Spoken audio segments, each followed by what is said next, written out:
Hi, this is Adam Fisher, and throughout this video, I'm going to basically show you how to model a prop, or in this case, a 3D sword in 3ds Max. If you were to go out and look at the Joan of Arc tutorial, which is personally my favorite tutorials online that you can reach out to, you'll notice that there is one section, it's called the sword. And in the swords section, if you kind of scroll down and look at it, you're going to notice that there's specific shapes such as like cylinders, and there's different options that you can take advantage of, such as using edges and vertices in order to model, or I should say sculpt out this sword throughout this entire step-by-step tutorial process here. I'm going to use some of my own skills, but it's going to reference this tutorial. Specifically the Joan of Arc tutorial. And I'll go ahead and just show a few of my tricks, and maybe it'll definitely help you and anybody watching this video with your 3D modeling processes or props. And if we go to create standard primitives, the first thing I'm going to do here is I'm going to start with a shape that kind of represents the handle of this sword. So I'm going to start with a cylinder. And when you create shapes in 3ds Max, I'm already created the top view. So if I click and drag in the top view, it will expand out and create the base of this cylinder. I'm going to release my click, and I'm going to move my hand forward, and as I move my hand forward, it will allow me to expand the length of this cylinder, and I'm going to left click to create it. Now every shape again is different in 3ds Max, 3D software that you use. So if you go in here, you'll have to get familiar with these building of these objects and these shapes to gain a little bit more experience to help with your 3D modeling processes. For instance, if I do the box, I would click and drag across the top, release, click, then move my hand forward across my mouse and left click, and that would create my box. So I'm going to go ahead and just grab the selection tool, left drag, select it, hit delete, and knock that out. All right, I'm going to go ahead and with the selection tool activated, select my cylinder, hit Z on my keyboard, and just allow it to center directly to my screen. Take a good look at it here. If I select my front view, I'm going to hit F3, grab the standard. I'm going to grab the left view, F3. All right, looks good. And let's do that for the top view as well, F3. So that way we can get a little better idea of what's going on here with the solid surface. I'm going to go ahead and hit F4, and you can see that we can actually expand in the wireframe as well. So I'm going to do that for all these views. And what I'm going to do is basically I'm going to build a cylinder. This will be the handle of this object. All right, that looks good. And that said, if you notice under the parameters, before I convert this to an editable poly mesh, I have different height and cap segments. I can increase my cap segments if I wanted to. Notice just by increasing it to 3, look at how many different segments I have on top of my cylinder now. And then I can do the same for the height segments. I can indicate how many more I want. I'm just going to do 6 for this lesson. I'm going to right click on it. I'm going to convert to. Let's go to editable poly. We're going to be bounced between editable mesh and editable poly in this lesson. I'm going to start with editable poly. And once it's converted, notice I can grab its little drop submenu, and I can go to like vertex, edge, polygon. I grab the vertex option, and this will allow me to actually left click and drag and select through specific areas I wanted this handle. Now I can just grab the top vertices, use the move tool, or hit W on the keyboard. I could just move these up if I want to extend parts of this.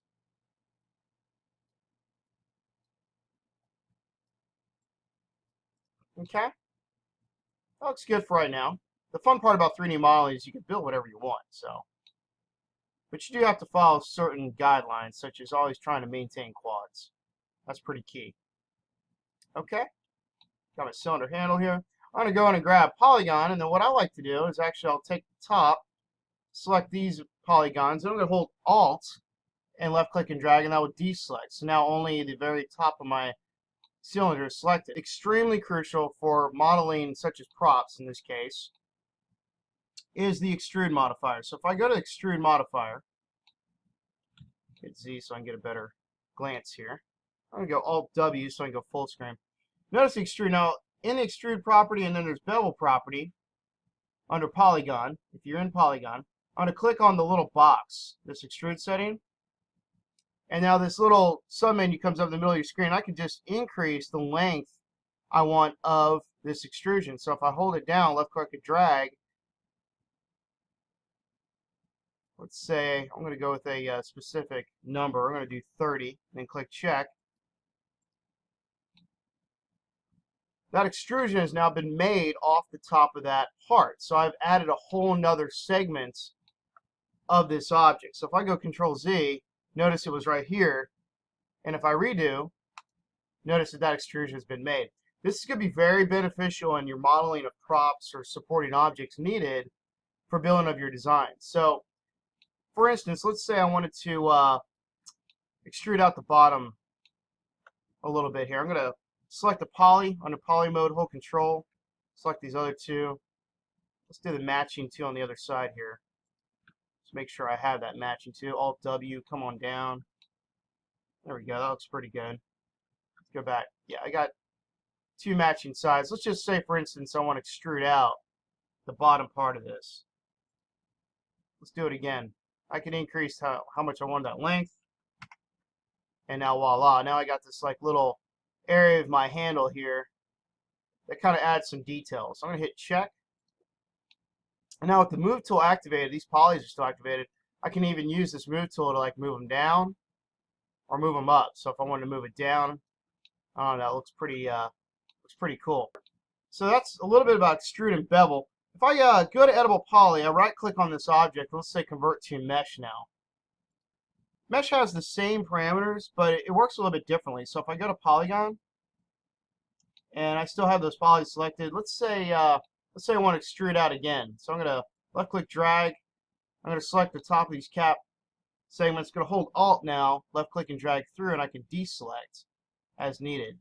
Even deselect this way if I want. And this time I'm going to go to Extrude and Bevel. Notice they're a little bit different underneath the Editable Mesh. So Editable Mesh has different functions, unlike Polygon. So you have to kind of explore in here, and just see what both of them do. And here's the extrude. So if I actually just left click and drag, if I left click, hold down on my click, and then move my hand across my mouse, I can just have full control over the extrusion. And this is personally my favorite. I like to actually do it in Editable Mesh. So let's say I want to go right about there. That looks good. With that cap still selected, I can just hit the scale tool, scale and uniform tool, or hit R on my keyboard.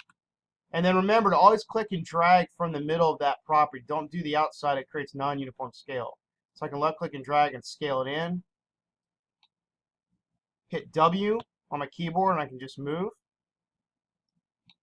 And any time I can go to vertex and just say I want these two vertices, hold control, I want these other two vertices, and use the move tool, and I can just move them on up. Notice I'm staying in my front view, and I'm not modeling too much in my perspective view. That gives you full range. Okay, I want to go back to Poly, and this time I'm going to select, let's say, these three faces here on both sides. This looks pretty good.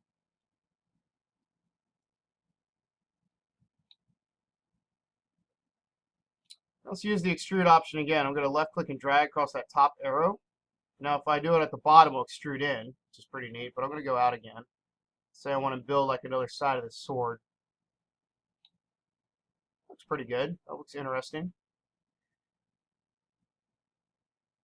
Now if I wanted to make a cut through so I can divide these two flaps here at the base of my sword, I'm going to go to Editable Mesh. I'm going to right click on my object and go convert to Editable Poly. I'm going to come on down and go to Vertex. I'm going to come on down. I'm going to go to Slice Plane. This is one of my favorites, but you got to do it under Editable Poly, what I discovered. So if I go Slice Plane, that activates, and it looks something like this. And you can actually use the Rotate tool or hit R on your keyboard, and you can rotate the plane's direction, what you want it to be, how you want to cut through your object here. So it gives you a whole other segment to work with. So I'm going to take this slice plane. You can rotate, like I say, position however you want. And I'm going to cut right through this part. This is going to give me a whole other line of segments to work with. So if I do two cuts, you want to make sure you don't go over your vertices though. You want to try to keep some nice separation. I'm going to hit slice. And I'm going to move my move tool up a little bit. And hit slice again. And look at how many slices I can make through this. Let's say I want to create some more right across the top, slice. And then I'll deactivate slice plane by just clicking it. and it deactivates. Very nice. Okay, so I can actually left click drag through this area, and if I want to go to scale, left click and drag from the middle, I can kind of warp it in or expand out however I want. Remember, when you use the scale tool, use the middle. Do not pull from the outside. This is non-uniform scale. This will create very strange distortion later. You have to be very careful about these things. There we go. All right. That looks pretty interesting. I like where this is going. That's a little bit about extrude and bevel and how it can be used to your advantage for building out specific areas of a handle and or whatever prop you might be creating here. The really great part about extrude and bevel is, let's just say I'm going to go to Editable Poly real quick, just deactivate it. If I did have a box, I wanted to use those parameters. Here's my box. I'm going to right click on it and go to convert to let's do editable mesh. Go to Polygon. What I want to do with the box, I could literally just build my segments. So I don't even have to, if I undo real quick, go back to box. I don't even have to add my segments here unless I want to. If I want to figure out how many I need before I convert it. If I go back, if I was to convert like this, let's say editable mesh, just with the box is all one segment, and I go down to Polygon, I can literally use the extrude and bevel process just to build my segments. So as soon as I release, that creates. Make sure you just don't left click on the arrow. Make sure you left click and drag and move your hand, because if you just left click, it creates a extrude and you have to actually undo. So the best way to extrude and bevel, remember, is to left click and drag across those arrows to build your objects. Then using the tools, you can kind of shape however you want. I can move it down. Let me go back to one of these views so we take a better look at it. Let's say this, for example. You can use that polygon, and I can actually, if I wanted to, let's go F3 so we can take a better, so we can get a better glance here. I can line these two edges up entirely. So now they're at complete distance. If I go back to Editable Mesh, deselect Alt W and get myself back, and let's just look at what that looks like now. Alt W perspective. Notice that those edges are lined up, but because I scaled it first and brought it down, there's like a little bit of an edge there. So I can take now this shape, let's say Editable Poly, extrude again, and now I can build it off that inside area. I'm going to just left click and tap now. If I wanted to, I can just, and that will extrude it up just slightly. And go to the Scale and Uniform tool, or hit R on your keyboard, and then I can scale from the middle. And that's the best direction to take if you want to create a very nice 90-degree sharp edge. And I can extrude again. I can build on top of that. Okay, I'm just going to go to Editable Mesh. I'm going to right click on this object. I'm just going to hide the selection real quick. Just get out of the way. You can also use the same process by just coming over here. If you notice you have your menu, I could go to hide selection here, hides it. If I right click, I can go unhide all, or I can select it and just simply over here just turn the little eyeball and it will switch it right off. And you can turn it back on at any time, bring it back. Okay, let's just focus now on the handle that I'm building here, this kind of abstract looking object right now.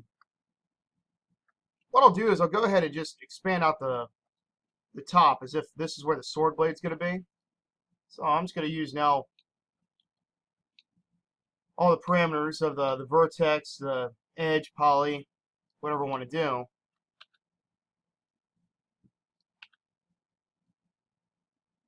Use scale options to kind of shape and modify, and move options, just kind of reposition the segments where would I like them to be. Let's go hit G on the keyboard and turn my grid off real quick. Let's say I wanted to take these inner segments now on my cylinder.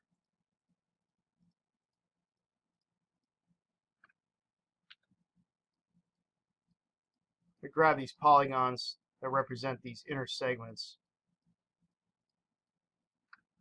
Let's just say I wanted to extrude them in.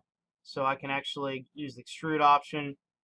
I go to Edible Poly, right click it to convert to Edible Mesh now.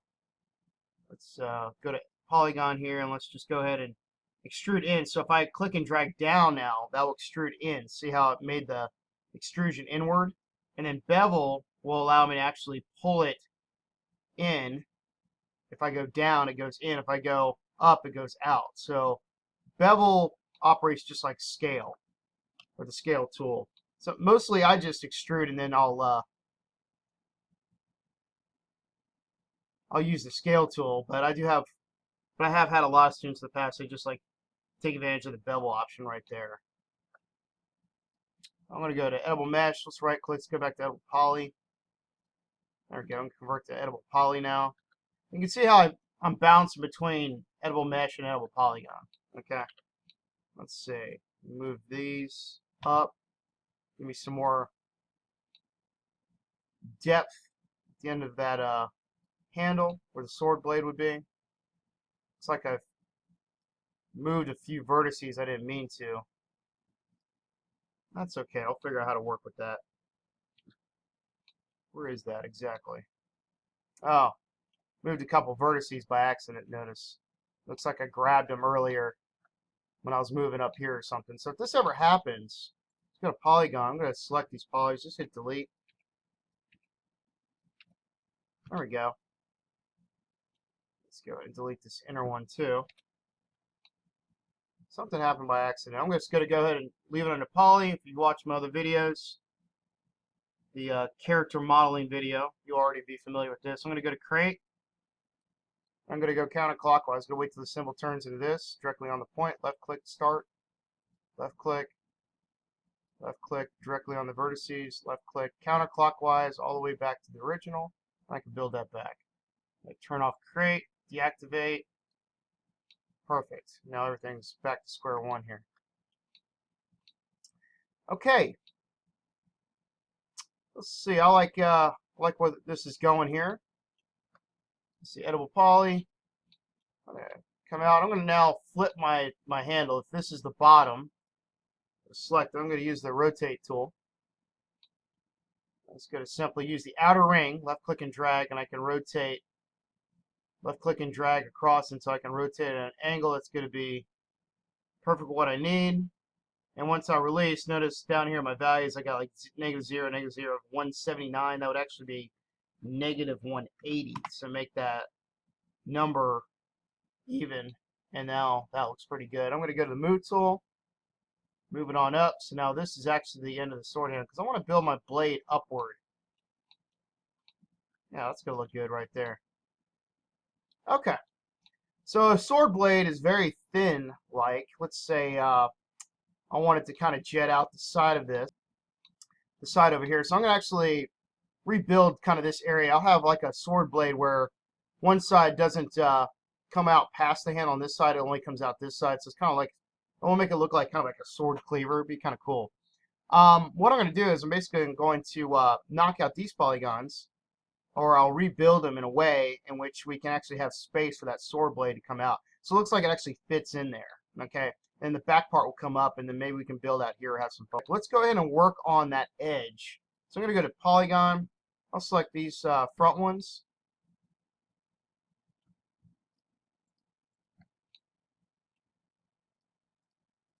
I'm just going to simply delete them. Let's knock them out. And that way, this will give us an area where that sword blade will be able to come through. What I want to do is under Polygon, I'm going to go back to create now. Come on down to create. If you notice, I have the ability to actually rebuild these polys where I can have this area be straight angle. So I'm going to go counterclockwise across the vertices. Make sure you're left clicking directly on the vertice where the symbol doesn't look like this, but it has to look like this. counterclockwise back to the original, and while I can build those back.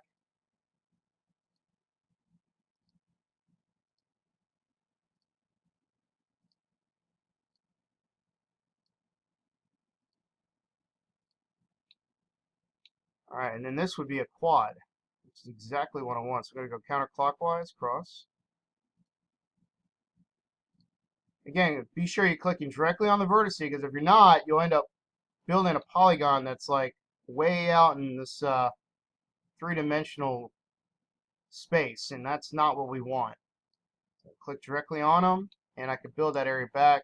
That looks good, and then that way I can actually have the sword blade come like over a little bit and maybe jet out a little bit, and then we'll curve it back, okay?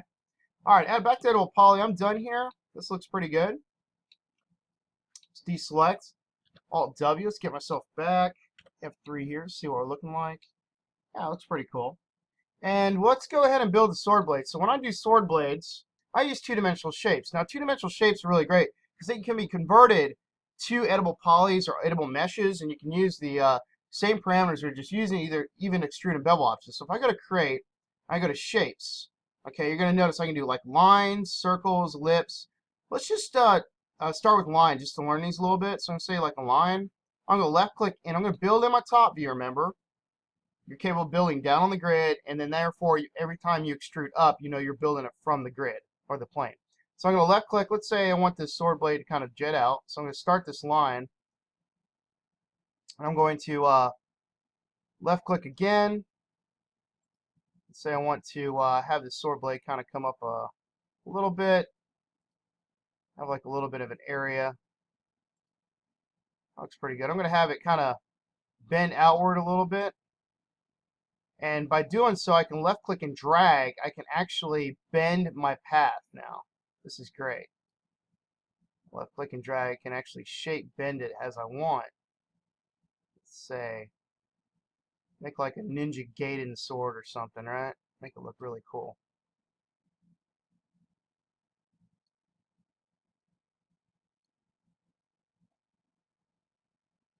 Looks pretty good. I'm going to stop it here so I get a little bit of a point. Now I'm going to make sure my vertices match up. So I'm going to left click and drag. Left click and drag.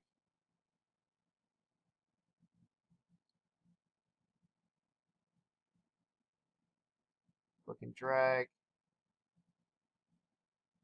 Okay, let's see if we can get back out a little bit. I can go and modify this, and then we want an area where it looks like that sword can go inside the handle. So I'm going to come down here, build a couple more. Let's go F3 so we can see what this looks like. I'm going to click on the original point to close that path. So it's kind of, I mean, it's basically like the pen tool in other two-dimensional software. So you want to close spline, say yes. That's a good start, and I'll use the move tool. Let's just move it on over. So you want something like that. Now, it doesn't have to be final like that. I can go over to the Modify tab, and I can go on down to the arrow, go to Vertex, and notice that the vertex comes up, so I can grab each one of these vertices.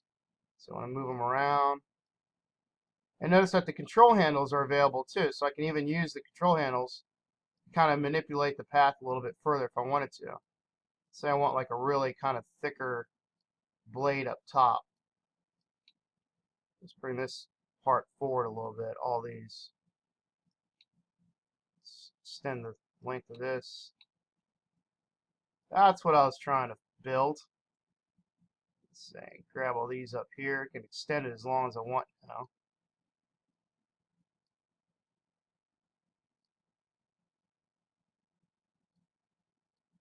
Okay. Perfect.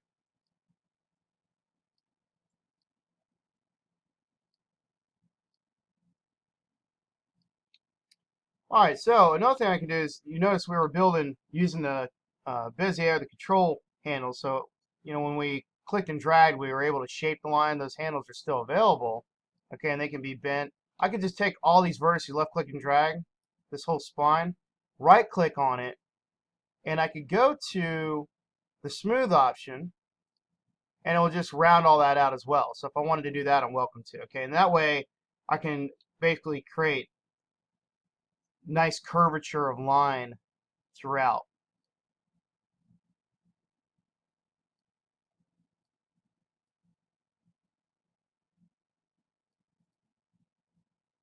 I like it like that. All right, that's kind of what I was looking for.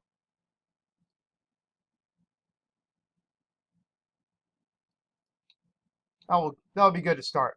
Okay, and then we're gonna fit this thing inside this like little groove I created here. So if we look in the perspective view, what this is basically just a line, it's a spline. But what's great about this is once I go to line, I can right click on it and say I want to convert it to, and let's just say an edible poly. And as soon as I do that, what happened? Well, you're going to notice that one side is now shaded solid. Just like the same thing if I was to create a plane. So if I went to standard parameters plane, if I click and created a plane, one side is internal, which is nothing, okay, and then the other side is this complete solid plane that I can build from. So I'm going to go to Move Tool, knock this out. So I could grab this entire plane. I could go to Modify and go to Polygon. And if I select this one whole polygon, I can now use the extrude option, like what we just learned under Polygon. And it's right here. So if I click that little setting, I can indicate how much I want it to come up.